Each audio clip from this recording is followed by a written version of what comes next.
This is Pet Life Radio. Let's talk pets.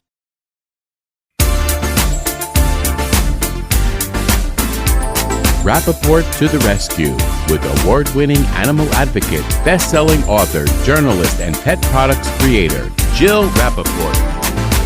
Hi, I'm Jill Rappaport, and welcome to Rappaport to the Rescue. My guest today is truly an angel and a lifesaver in every sense of the word. She saved a dog for me, literally on the brink of death, an animal that was going to be euthanized in the next 24 hours. And I was frantically reaching out to every person I know in animal welfare, begging and pleading. But it was a tough ask. This is a middle-aged dog, a large dog, about 90 pounds, who had a bite history. I had worked with this dog for over the last 2 years, and he never showed me any aggression. He only showed me love. But then it was deemed he should be euthanized, and I just couldn't allow that. I couldn't believe that that could happen, and I was going to do anything in my power to change that narrative for this dog. Well, fast forward, I reached out to my old pal, Whitney Knowlton Lowery, who I've known for decades, who is the founder and creator of Last Chance Animal Rescue and St. Francis Farm Animal Sanctuary. And I told her the scenario. I told her all about his history.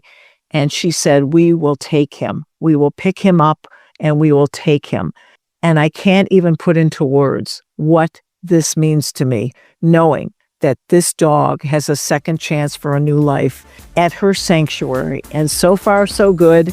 He's doing great. And when we come back, we're going to check in with this amazing woman who has countless animals that society gave up on, but not Whitney Knowlton Lowery. Stay tuned.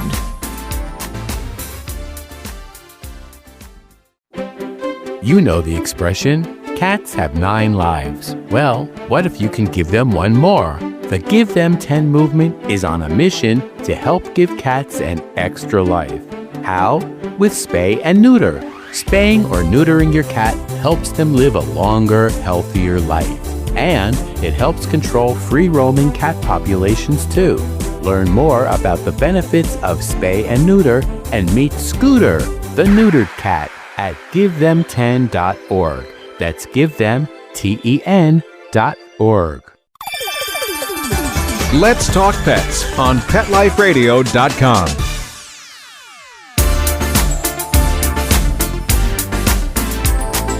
Welcome back to Rappaport to the Rescue. I'm Jill Rappaport. You heard in my intro, I refer to this woman as an angel, and I don't say that lightly. Whitney Knowlton Lowery literally saved a life in the nick of time. This was a dog that had less than a day to live.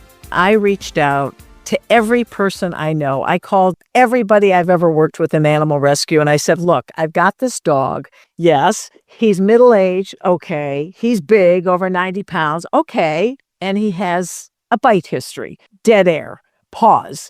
Everybody said to me, we just can't do that. It's too much of a liability. And I understood that because most rescues, shelters, how would you take a dog like that and put him into someone else's home? But I was hoping they could say, we have a facility that we could keep him. We have a sanctuary. I was just not getting anywhere with anybody. And then, thanks to a mutual dear friend of ours from Pilots and Paws, the wonderful Debbie Boyes, she said, why don't you reach out to Whitney? And the light bulb moment went off, and I reached out. I sent her all my information on this dog. Whitney, you were a little concerned, but you came through. And because of what you did, Austin is living his best life. And I cannot even thank you enough. Aw. Well, how do you say no to Jill, number one? She's a little bit on the persuasive side. I'll never understand the killing of dogs just because of a bite history. I mean, dogs have big teeth and they're animals. We just somehow are losing the idea that these are animals. I'm not a big proponent of behavioral euthanasia. I think it's the easy way out. Whitney, you came through for me when I had no options. Oh, well, it's what I do, right? I don't think of myself as an angel. I think of myself as a pretty practical person. And I just don't believe in killing dogs. And quite frankly, I think most people don't, but they'll do it because it's easier. But for me, it's not an option. it goes against just everything I believe. I believe dogs are so much more like us, better than us in most ways. But like with Austin, I can think of a handful of other dogs that have what I'll call owners attached to them. They're always asking me, well, how are you going to fix them? You're not going to fix them. They are who they are. These animals have huge personalities, and sometimes those huge personalities are not very attractive. But that doesn't mean that they shouldn't be entitled to their life. Amen. So, I feel like we need to spend more time just getting to know them and figuring out what their boundaries are and how to manage them best. None of these animals are like unmanageable. If they're unmanageable, that's a whole different story. But most of them are very, very manageable. You just have to know where their boundaries are. And it's so interesting that you said this, Whitney, because I was reaching out to shelters, and the minute they heard bite history, mind you, this is a dog that I'd been doing videos with for 2 years. But once they heard that, there was no way they could take the dog. And I understand that. I get the legalities. I totally agreed with them that I get that you can't put them up for adoption and you can't therefore take them into your shelter.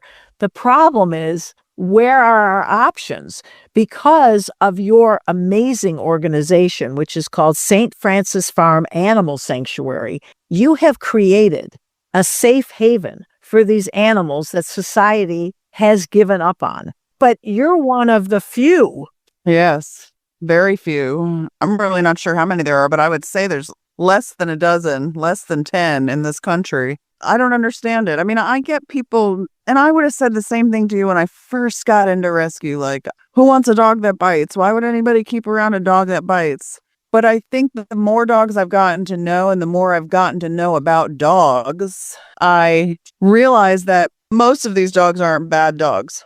They just have very peculiar needs. And most of them probably could be placed in a home, except for we don't have enough homes with smart people. Right? Most people they can't quite figure out how to manage a dog like this. If a dog doesn't like strangers, well, then you don't take it out into public. If a dog doesn't like other dogs, then you don't take it to dog parks. It's just management. There's nothing more than that. It's not modification. This isn't changing their behavior, changing the way these dogs think or react or behave. It's literally just managing them. St. Francis Farm, we have a nice setup. We're kind of out in the middle of nowhere. We don't have children running around. It's a nice environment where dogs can be dogs. And I think that's important. Like I said earlier, I think we have just really forgotten that these are animals.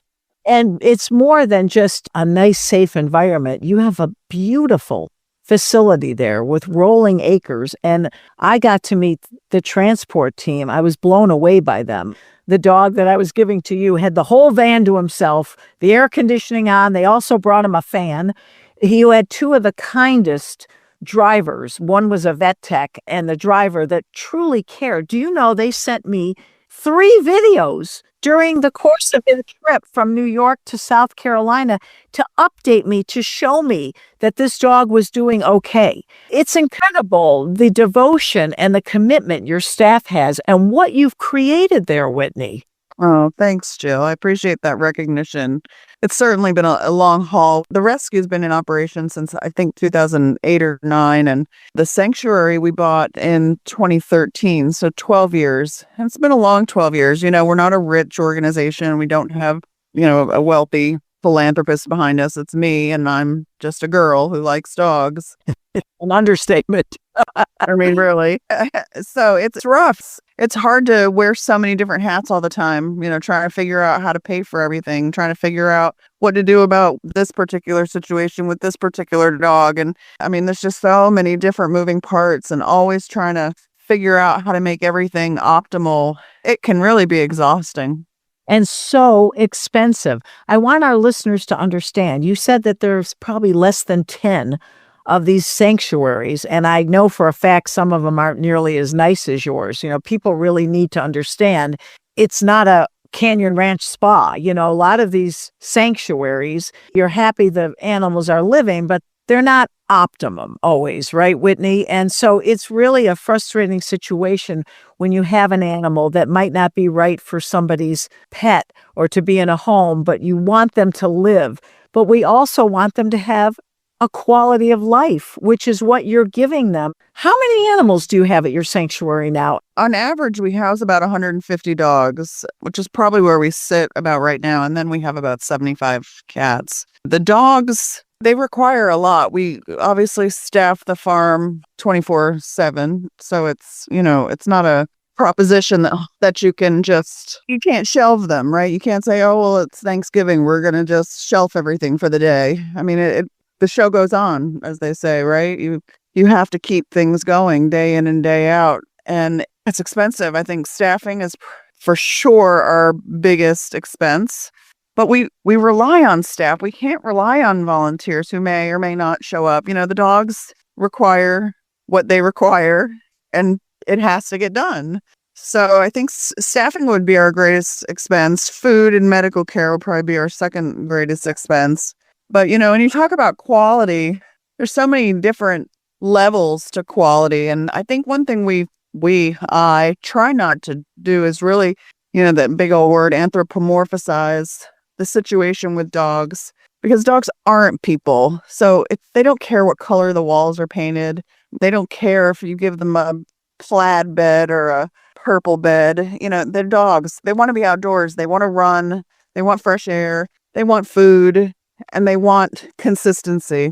And that's what we try to provide them with, a clean, safe environment where they can be dogs. We don't put a lot of pressure on them to be a member of a household. Yeah, you were very honest with me. Quality is subjective, I guess. It is not fancy by any stretch of the imagination. I've seen fancier places, but I think it's clean, and I think the dogs get what they need, and I think they're happy. Genuinely think they're happy, which is all that you can ask for. Yeah, it's expensive. We're in one of the cheapest areas in the country, which has always worked to our benefit. And what town is that, Whitney? We're in an area, Jill. We're in an area called Carlisle. People always ask, what city or town is it? I'm like, there is no city, there is no town, there's no stoplight, there's not even a blinking light. We're in an area, but we're just inside the Sumter National Park. So it's really, really beautiful. It's very, very rural. Staffing has been difficult because of the area that we're in, but I have a great staff right now, which I'm very, very grateful for. And yeah, it's awesome. I love it. And in South Carolina, the good news, especially for my doggie that I sent there, not my personal dog, but the dog that needed to get a home because a permanent life home, he's got great weather most of the year.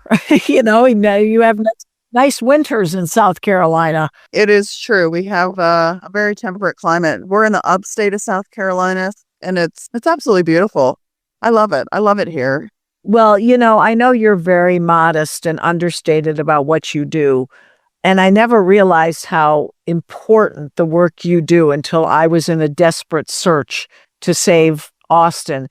And you said to me something that really resonated, and I'll never forget. You said you don't know what switch he has or has had in the past to go off to make him do what he did in the past. So knowing that, you said to me, he's probably not going to be a candidate to put in, someone's home, but he will have the best home here with me if we deem that. And I have to say to our listeners, you sent me a video and I could not believe how great Austin looked. He lost weight. You told me, and I hope this is still the case, Whitney, he's off all his meds. And up to now, and it's been 4 months, can you still tell me that he has not had a bite incident? No, he has not had a bite incident, and I don't suspect he will. He really is doing great.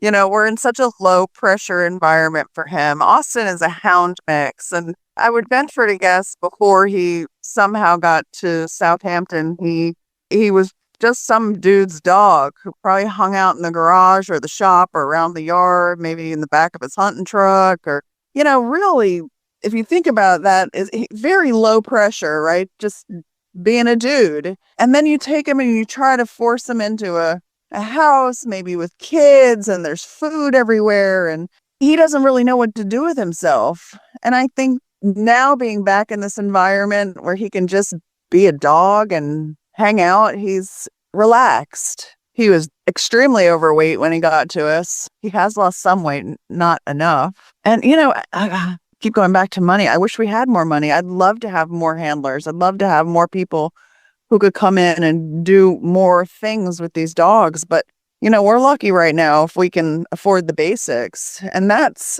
a poopy place to be, honestly. No pun intended. And I'll tell you, Whitney, in the 6 years I've been doing this podcast, it's very heavily celebrity based and news breaking issue based. This was a story, and the first time I've ever featured a sanctuary or even focused on just one organization, because I believe in you so much. And I wanted our listeners to understand the God's work you are doing, you and your staff. Every dog is different. Every dog is its own dog and has its own history. Not all of them have bite histories. Some of them are just really high anxiety and, tried the whole foster home thing and down came all the curtains and the window treatments, or 8 holes in sheetrock and, can't live inside a house. There's so many different reasons. I mean, I could go dog by dog and explain each and every one of them. But the important part is that we created a solution where most rescues or shelters, they don't have the solution. The solution is euthanasia. And that's not our solution. And while the sanctuary is a ton of work and requires a ton of money, I think it's also the thing that people who are involved with the organization are the most proud of. It's just that thing that separates us from the rest. I know for me, dealing with dogs that nobody else wants, nobody else will touch, nobody else can handle. I mean, maybe it's just a little boost to my ego, but it's my preference. I don't want to deal with the puppies or the purebreds, or I like the difficult ones. I like the challenge. I like trying to understand them and figure out how we can all get along. That is so beautifully put, Whitney. And you've done something to try to get to a solution for the ones that nobody wants. And you're doing it. You're taking them in. And they wouldn't be on this earth if it wasn't for you and your organization. And do you know how many times I've talked to somebody who has tried to describe a dog who has problems, and I'm listening to them and I'm thinking to myself, oh, it's no wonder this dog is so racked up out of its mind. Like, listen to this lady go on. And then I say, well, I'll take the dog. It's fine. Let me take the dog. And the dog is nothing as they've described. And, so much of what I experience with dogs is relational. Like, it's my relationship with one dog is completely different than someone else's relationship with the same dog. They see us and view us and judge us just like we do each other. So my relationship with a dog can be one way completely. And then somebody else will say, that dog is so out of control. And I'm like, out of control? I've never seen it out of control, but it's my energy the animal's responding to. And that just shows you that these animals, in the right hands, they can thrive. Absolutely. And when you think about the numbers of truly wonderful animals that don't get a chance to live because they weren't put in the right hands. They're literally judged by their worst moment in time. And most of the time, it's just one bite. That's the threshold. It's one bite, kill the dog. I can't imagine living up to those expectations, and being judged by the worst thing you've ever done. I find it just incredibly unfair. And I think people really, really struggle with the euthanasia part in these types of situations because really, truly, they know it's wrong. If it wasn't so wrong, you wouldn't feel so bad about it. Thanks to people like you and Whitney, honestly, I know you have Second Chance Animal Rescue with viable, wonderful dogs of all ages and cats, but the fact that you had the wherewithal to say, no, all these animals are getting killed. I have to be able to help those too. And you opened up this one-of-a-kind sanctuary is just amazing. The sanctuary was a byproduct of the adoption program. If I'm being honest, I lived in New York in the Hamptons, and had a tiny little house, a little postage stamp house. And when a dog got to the end of the line and everybody said, I'm not taking that dog, not for me, no way, not happening. It growls when food is around or whatever the problem is. I'd have to be the one to take the dog, right? The buck stops with me. And I ended up with so many dogs that nobody would touch. And they became my dogs. And I wouldn't ever think about killing them. I just know how to manage their problems. And so here I have all these dogs and I'm thinking like, this isn't sustainable, right? These dogs aren't living 2 years. They're living, 15, 16 years. I've got to figure something else out. So and that's where the sanctuary came in. And I had no money and had to figure out, how I was going to build something on the cheap and quick. And that's what we did. I mean, we bought a 50-acre, 200-year-old big farmhouse in the middle of the Sumter National Park for $125,000. That was the initial investment. Who does that? Who can do that?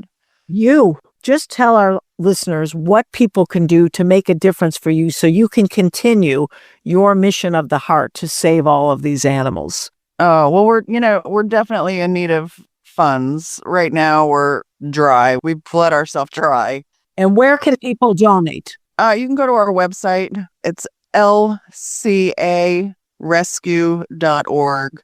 It's Last Chance Animal Rescue. So it's lcarescue.org. We've got wish lists on Amazon and I think even Walmart.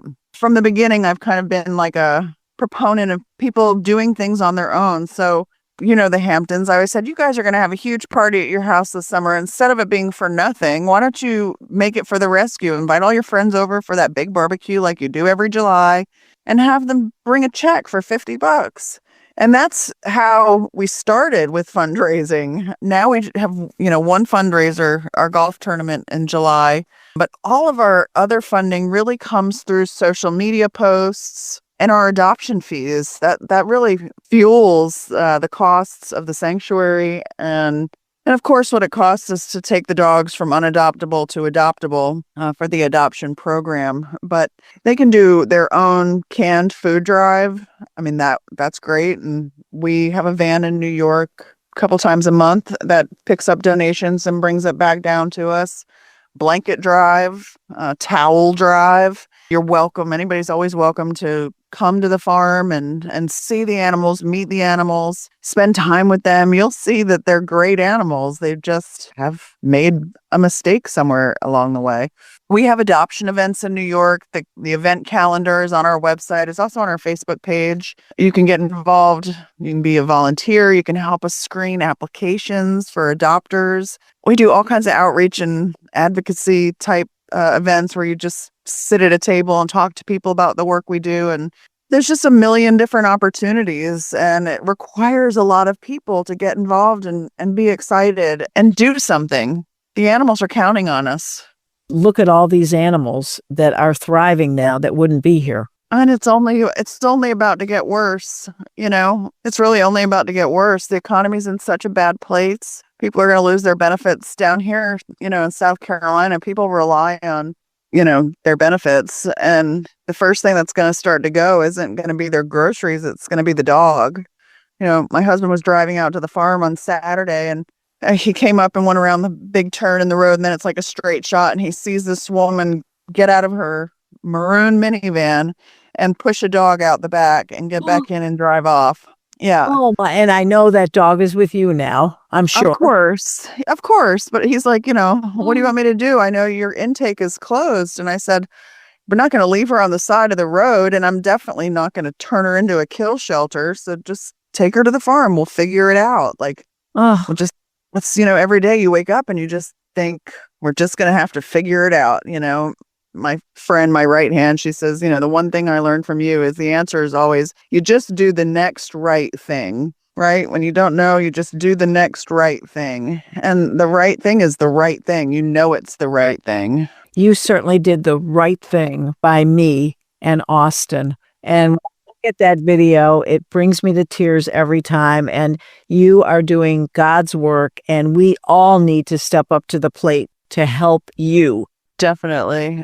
And it's funny, you brought it up before. It doesn't matter to most people until they're faced with this themselves, right? They've had a dog, they've had it, a member of the family, right? It's on every Christmas card. The dog is in more pictures than your own kids. And then out of the blue, the dog bites the neighbor. Then what? What's the answer? Your insurance company says the dog has to go. Maybe your town says the dog has to go. Your neighbors won't rest until the dog is killed. And there's nowhere for you to send that dog. I've got a poodle from Charleston. Neighbor was always drunk coming into this lady's yard, and the dog bit the neighbor one too many times while the neighbor was trespassing and drunk. And they just didn't want to put her to sleep. Her name is Sassy. And Sassy's 12, and they've had her 12 years, bought her from a breeder. Great dog. But this was something that kept happening.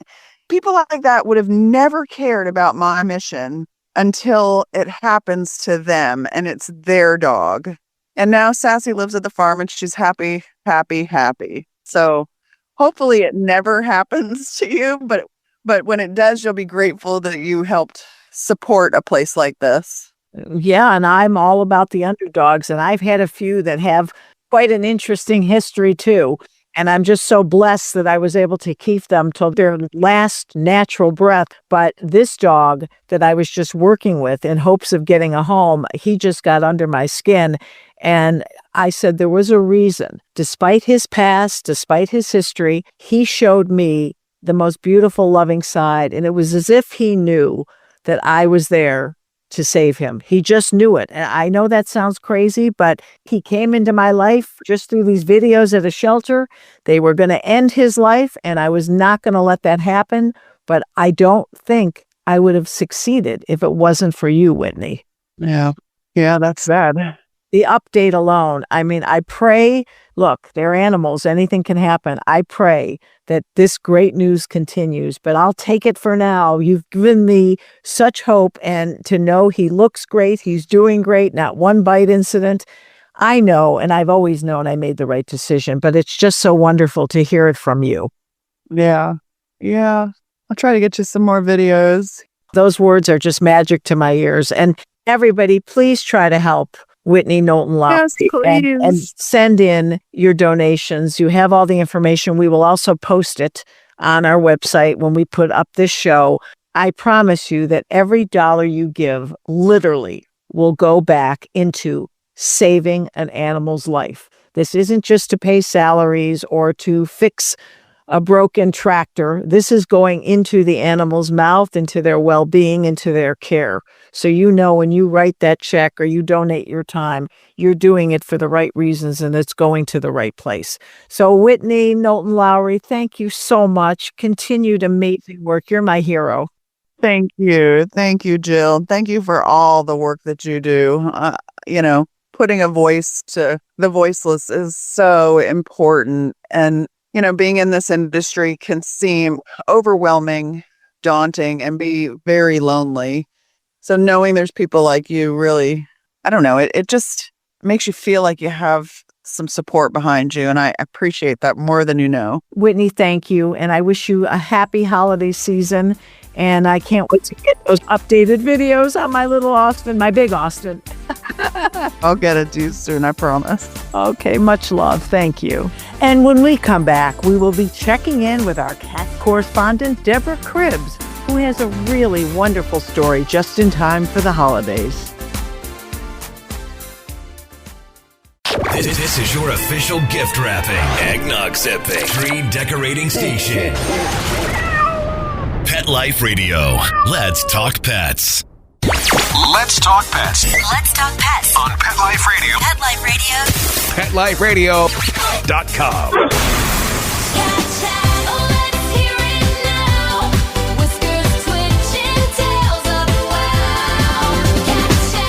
Cat Chat with Deborah Cribbs, founder of the Give Them 10 movement.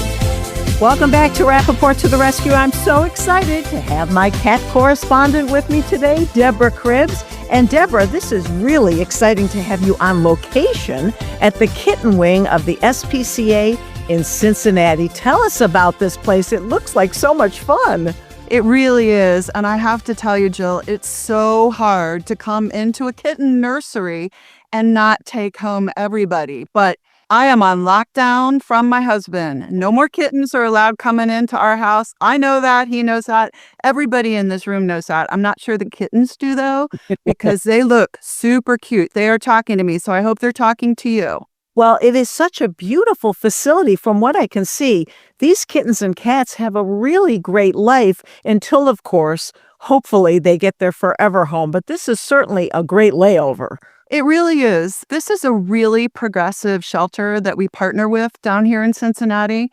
And this kitten nursery is super specialized. So we may have bottle babies that come in here, and there are specialized folks in the shelter who can help with that. And that really is a burden and a joy, I have to say, because that's a 24/7 kind of thing. But it's a great way to have all the kittens in the same place so that specialists can care for them until they're ready for their adoption time. And I don't think there's many facilities in this country that offer this service the way this particular shelter does. Probably not. Again, it's a little bit more progressive. And, I think what people don't realize is that, first of all, if you see a mama and kittens, don't separate them. If you can take care of them yourself, take care of them, because kittens are always best with mama kitty. But if they're not in a safe place and you can't offer them a safe place, if they could land someplace like here, they are the lucky ones for sure. And what we do here is that when they are 2 pounds, or probably about 4 months, if not earlier, but 2 pounds, they will get spay-neutered and they will be put on the adoption floor here at the SPCA. And, kittens are much easier to adopt from a shelter standpoint than the adult kitties. So don't forget about the adult kitties because they need homes too. And I'm all about the seniors and the older animals for sure, because they are the last to get adopted. And let's not, as you mentioned, Deborah, we can't forget about the moms and pops that are sitting there waiting so patiently for a home. So patiently, and sometimes they're the best companions to have in your home.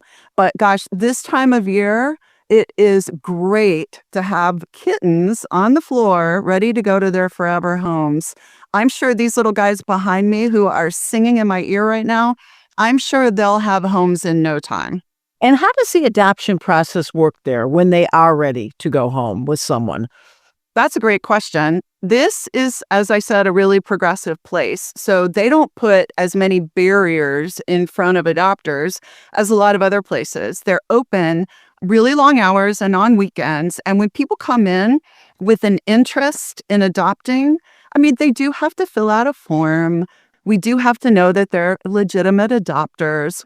But for a very low fee, as a matter of fact, there's a Black Friday sale coming up in Cincinnati, and you can get your cats or kittens for a super low price. But basically, I like to think of it, the price that you pay in an adoption center is really a donation. And the cats and kittens have been fully vaccinated, they've been chipped, and they've been, most importantly, spay-neutered, and there's a cost to that. But it's very minimal considering everything they provide.